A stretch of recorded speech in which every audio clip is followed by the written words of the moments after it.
ছিল কাজী সাহেব ছিল, নবীর একজন জবরদস্ত সাহাবী ছিল, তার রোজা ডাকাতা ছিল না, হজ করা তার বন্ধ ছিল না।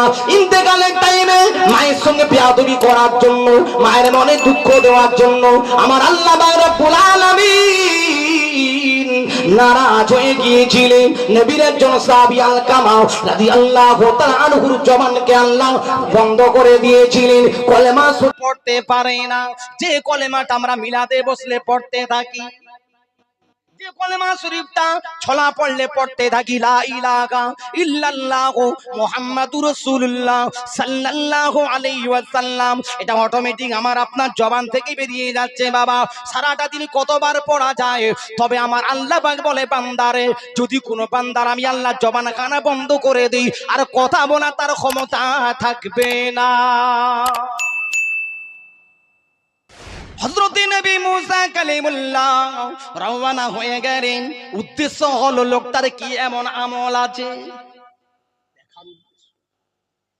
দেখার উদ্দেশ্য। দেখি আল্লাহ এই মানুষটার সঙ্গে, আমি একজন নবী, একজন পয়গম্বর, আমার সঙ্গে আল্লাহকে জান্নাতে দেবে, একটু দেখবো আদর্শটা কি, চরিত্রটা কি, কি এমন কাজ করেছে যাতে আল্লাহ খুশি হয়ে গেছে। বাড়িতে গিয়ে দেখে বৃদ্ধ মা, বুড়ি মা, বৃদ্ধ মা জননীকে বাড়িতে রেখে দিয়ে কসাই চলে গিয়েছিল আপনার গোস্তগুলো বিক্রি করার জন্য, ব্যবসায়ে চলে গিয়েছে। ওই গোস্তগুলো বিক্রি করে দিয়ে এসে দেখে বুড়ি মা বিছানাতে কাপড়ে পেশা পায়খানা করে ফেলেছে। ওই পেশা পায়খানাগুলো পরিষ্কার করে দিয়ে নতুন কাপড়টা পরিয়ে দিয়ে চিহ্ন ছিন্ন মা, এখান থেকে হারমা যেতে পারবে না, এখান থেকে গবদুলপুর বাজার যেতে পারবে না, এখান থেকে রাতুলিয়া যেতে পারবে না, এখান থেকে পাঁশকুড়া যেতে পারবে না, পতাপু দরবার শরীফ যেতে পারবে না, ফুরফুরা শরীফ যেতে পারবে না। ওই রকম চিহ্ন ছিন্ন মা ঘরের ভিতর থেকে কোণ থেকে বের করে নিয়েছে।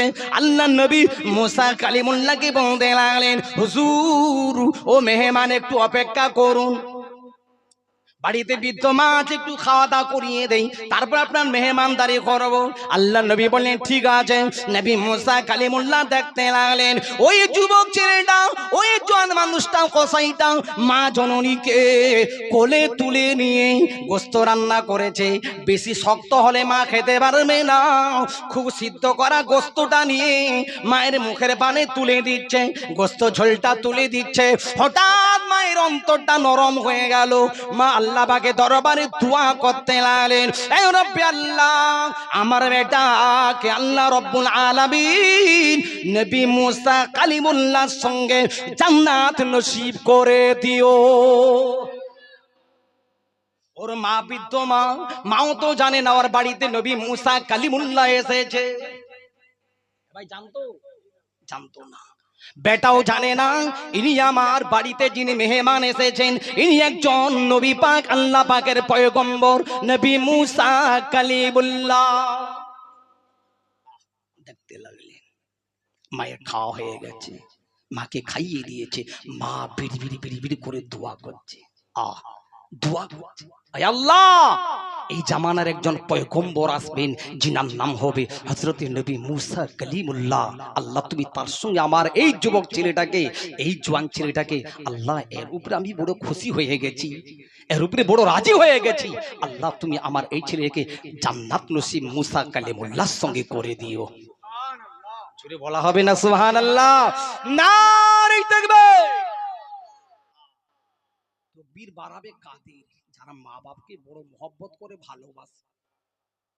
যারা ভালোবাসে না, তকবীর বেরোবে, মা বাপের কথা শুনলে তাদের গায়ে যেন 20 420, কেন মা বাপ হয়ে গেছে বুড়ো বুড়ি, তাদের কথার ভালো লাগে না।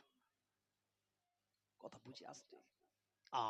আল্লাহ নবী মুসা কালিমুল্লাহ আল্লাহ দরবার রাজি হয়ে গেলেন। আয় আল্লাহ, ঠিকই, আল্লাহ তোমার বিচার সত্যি, এই ছেলেটা নিশ্চয়ই ভালো, ব্যবহারটা খুব ভালো। এর মা দোয়া করেছে, আল্লাহ আমি নবী মুসা কালিমুল্লাহর সঙ্গে এর আল্লাহ জান্নাত নসিব তুমি করে দিয়েছো। একজন মৌলানা সাহেব মায়ের বড় সেবা করতেন, মাকে বড় ভালোবাসতেন, 4-5 বছর ধরে মায়ের বড় সেবা করেছেন। কিন্তু মৌলানা সাহেব বারবার বলে, মা গো, আমি একটু হজে যাব। কোথায় যাবে? এই হজে গেলে কি হয়? হজে গেলে কি হয়? নেকি হয়। আবার অনেকে হজে গেলে লোকের কাছে নামও হয়, তাই তো। এখন আমাদের উদ্দেশ্য দুনিয়া কামাইয়ের উদ্দেশ্য। দুনিয়াতে বড় বক্তা বলবে, দুনিয়াতে আমাকে হাজি বলবে, কাজী বলবে, পীর বলবে, অলি বলবে, মাসায়েক বলবে, ওস্তাদ বলবে, এই তো আমাদের উদ্দেশ্য, দুনিয়া কামানোর উদ্দেশ্য। ছেলে বারবার বলতে থাকে, মা গো একটু অনুমতি দাও মা, আমি হজে যাব। হজে গেলে নেকি পাওয়া যায়।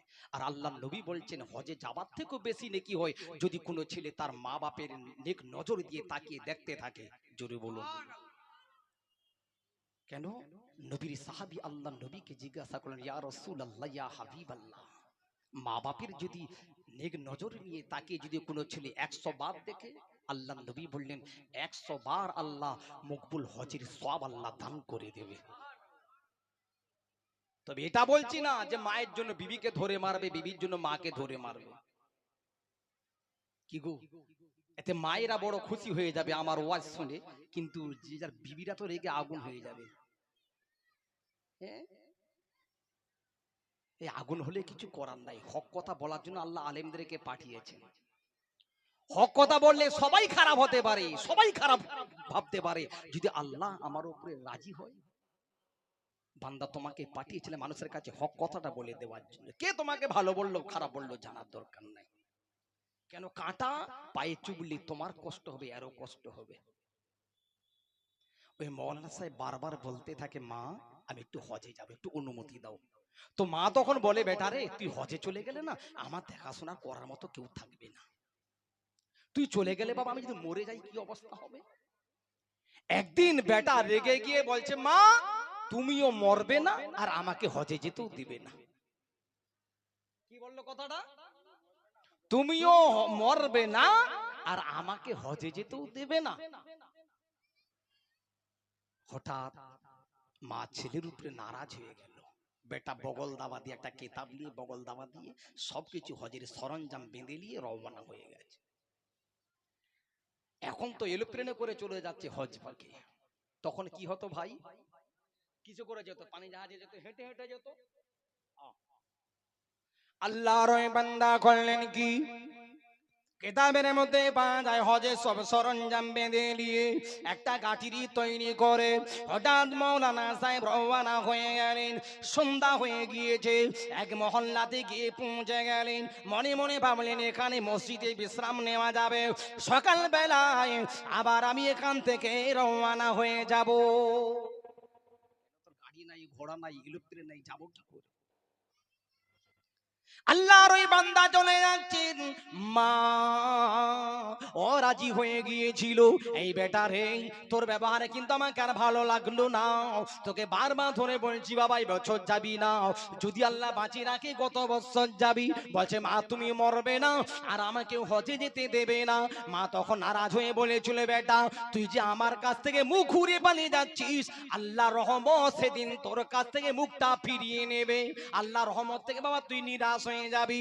কেতাবের মধ্যে গ্রামের মধ্যে ঢুকে গেলেন, আর ওই গ্রামের মধ্যে একটা চোর এসেছিল, কয়েকটা ডাকাতের দল চুরি করতে এসেছিল। ওই গ্রামের লোকেরা যখন তাড়া করলো, তাড়া করার সঙ্গে সঙ্গে চোরগুলো দেখতে পেল মসজিদ ফাঁকা আছে, দরজাখানা খোলা আছে। ওই মসজিদের মধ্যে ঢুকে গিয়েছিল, আর মসজিদ মধ্যে ঢুকে গিয়ে দেখে জানলাগুলো মসজিদের অকেজ হয়ে গেছে। এখন তো মসজিদ শানদার মসজিদ, এখন তাই তো 10 বছর 20 বছর 50 বছর আগে আমাদের এলাকায় যে মসজিদগুলো ছিল কি ছিল? মাটির ছিল না? বিরাট মাটি ছিল, কিন্তু জানলাগুলো কমজোরি। এই চোরেরা করলো কি, ঢুকে গিয়েছে। গ্রামের লোকেরা যখন তাড়া করলো, হঠাৎ দেখতে পেল জানলাটা অকেজ হয়ে গেছে, জানলাটা ভাঙা। হঠাৎ ওই চোরগুলো করলো কি, জানলাটা ভেঙে দিয়ে তারা ছুটে পালিয়ে গেছে। আর এই যে মৌলানা সাহেব ছিলেন, ইনি তো কোথাও বেরোতে পারে না। এর উদ্দেশ্য কি? এর উদ্দেশ্য কি? রাত্রে থাকবো, রাত্রে বিশ্রাম নেব, সকাল হয়ে গেলে ভোরে নামাজ পড়ার পর আবার রওনা দিয়ে দেব। হঠাৎ ওই যে গাঠিরি বানা বেঁধে নিয়ে গিয়েছিলেন, কাফন বেঁধে নিয়েছিলেন, যত সব আসবাবপত্র বেঁধে নিয়ে হজবাগে গিয়েছিলেন, ওই আসবাবপত্রগুলো রেখে দিয়ে আল্লাহর ওই বান্দা নামাজ পড়তে শুরু করে দিয়েছেন। আর এদিকে গ্রামবাসী মানুষেরা সবাই অবাক হয়ে যায়, সবাই এসে তাচ্ছিল্য করতে শুরু করলো, অপমান করতে শুরু করলো। এ রব্বে আল্লাহ, জিন্দেগিতে অনেক চোর দেখেছি আল্লাহ, অনেক ডাকাত দেখেছি, এরকম ডাকাত তো জিন্দেগিতে দেখি না, এমন চোর জিন্দেগিতে দেখি না যে চুরাই করা মালগুলো রেখে দিয়ে মসজিদে নামাজ পড়ে। বুঝতে পারছেন তো? আচ্ছা, প্রকৃত কি ওর কাছে চুরির মাল আছে? কি আছে গো? হজের সব সরঞ্জাম পত্র।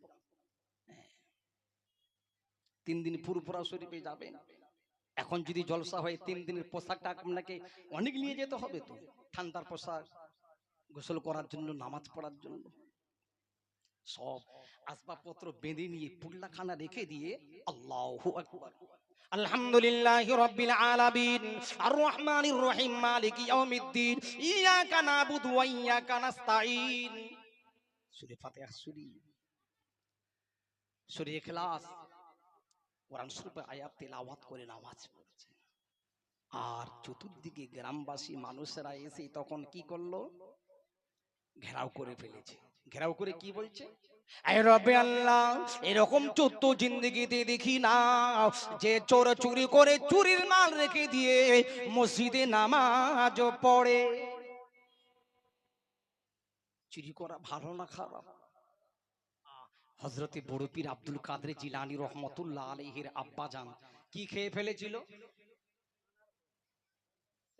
সেব ফল, আপেল ফল। বড় পীর আব্দুল কাদের জিলানীর আব্বাজান আবু সালে মুসা জাঙ্গি রহমতুল্লাহ আলাইহি গন্ধম ফল খেয়েছিল কে? আদম আলাইহিস সালাতু ওয়াস সালাম। তো আপেল ফল ভেসে যাচ্ছিল, খেয়ে ফেলেছিল। ভেসে যাওয়া ফল বন্যা হয়ে গেছে, আর ধানের চিন্তা নাই। বন্যা হয়ে গেছে, পুকুরের মাছের চিন্তা নাই। বন্যা হয়ে গেছে, গরু ছাগলের আর চিন্তা নেই, ভেসে ভেসে বসন্ত চলে যাচ্ছে। এইদিকে চিন্তা নেই, ছেলে পুলে নিয়ে কোথায় থাকবো সেটাই চিন্তা। বড় পীর সাহেবের আব্বাজান ভেসে যাওয়া ফল খেয়ে ফেলেছিল। ভেসে যাওয়া ফল তো, আচ্ছা, খাবার পর চিন্তা করেছিল, গো আল্লাহ, যদি এই ফলটা হারামের ফল হয়, ইবাদত যদি করি বেকার হয়ে যাবে। আচ্ছা, আমরা কি এরকম মানুষ আছি যে ভেসে যাবার ফল খাই আর লোকের কাছে গিয়ে মাপ চাই? চুরি করাকে করি, ধরা পড়ে গেলে আরো সিনাজুরি দেখাই, কথা ঠিক কিনা বলুন? এই পটলখানা রেখে দিয়ে আল্লাহু আকবার বলে নামাজ পড়ছেন। ছেলেরা মেয়েরা সবাই দেখে অবাক হয়ে গেল। আয় রব্বে আল্লাহ, পৃথিবীর জমিনে অনেক নামাজি দেখেছি আল্লাহ, যে চোরের মাল মসজিদে রেখে দিয়ে আল্লাহর নামাজ পড়ে। এরকম চোরের কি সাজা দেওয়া দরকার? কথা বুঝতে পারেন না? কেন বদনামটা হচ্ছে বলুন? মায়ের বদদোয়া, মা বদদোয়া করেছিল, আল্লাহ আমার ছেলের জন্য আমার মুখ থেকে, আমার কাছ থেকে মুখ ফিরিয়ে দিয়েছে, আল্লাহ তুমি ওই রহমত থেকে ওকে মুখটা ফিরিয়ে নাও। সাজা, একটু আল্লাহ বান্দাকে সাজা দিয়ে দেখাচ্ছে যে বান্দা তোর হজটা বড় না মায়ের দোয়াটা বড়। কথা বুঝে আসছে? আল্লাহর ওই বান্দা করলেন কি, এবারে মসজিদে নামাজ পড়তে শুরু করলেন। নামাজ পড়া হয়ে গেল, যে যার মনের রাগটা মিটাতে শুরু করলো। কেউ বা লাথি মারে, কেউ বা আপনার খুশি মারতে থাকে, বিভিন্ন মানুষেরা বিভিন্ন রকম মারধর করা শুরু করলো। অবশেষে হঠাৎ বাদশার কানে খবরটা পৌঁছে যায়, ও বাদশা জাহাপানা, পৃথিবীর জমিনে এরকম অনেক চোর দেখেছি, কিন্তু এরকম চোর তো দেখি না আল্লাহ। ও বাদশা জাহাপানা, যে চুরির মাল মসজিদে রেখে দিয়ে নামাজ পড়ে, চোর ধরা পড়ে গিয়েছে। ও বাদশা জাহাপানাকে সাজা দিতে হবে, শাস্তি দিতে হবে। বাদশার দরবার থেকে ঘোষণা হয়ে গেল, চুরি করার জন্য ওর হাতটাকে কেটে দেওয়া হবে, চুরি করার জন্য ওর পাটাকে কেটে দেওয়া হবে, চুরি করার জন্য চোখটাকে উপড়িয়ে দেওয়া হবে, চুরি করার জন্য জিভটাকে টেনে কেটে দেওয়া হবে। উপায় আছে? উপায় আছে? হ্যাঁ। আর নাচ গজল সব বন্ধ। কথা বুঝে আসছে? এ হলো মা। হঠাৎ দেখতে পাওয়া যায় বাদশা জাহাপানা এসে হাজির হয়ে গেলেন। মৌলভী সাহেব তখন বলতে লাগলেন, আর সহ্য করতে পারে না। সহ্য করা যায়? দুঘা মার খাওয়া যায়, কিন্তু মানুষের কাছে বদনাম সব থেকে বড় জিনিস। অনেকে স্বামী স্ত্রী দেখেন না, একটু ঝগড়া দাঙ্গা হয়ে যেতে, গন্ডগোল হয়ে যেতে ফাঁসি লেগে মারা যাচ্ছে, গলায় দড়ি দিয়ে মারা যাচ্ছে, বিষকে মারা যাচ্ছে। কেন? এটা মান সম্মান ইজ্জতের ব্যাপার।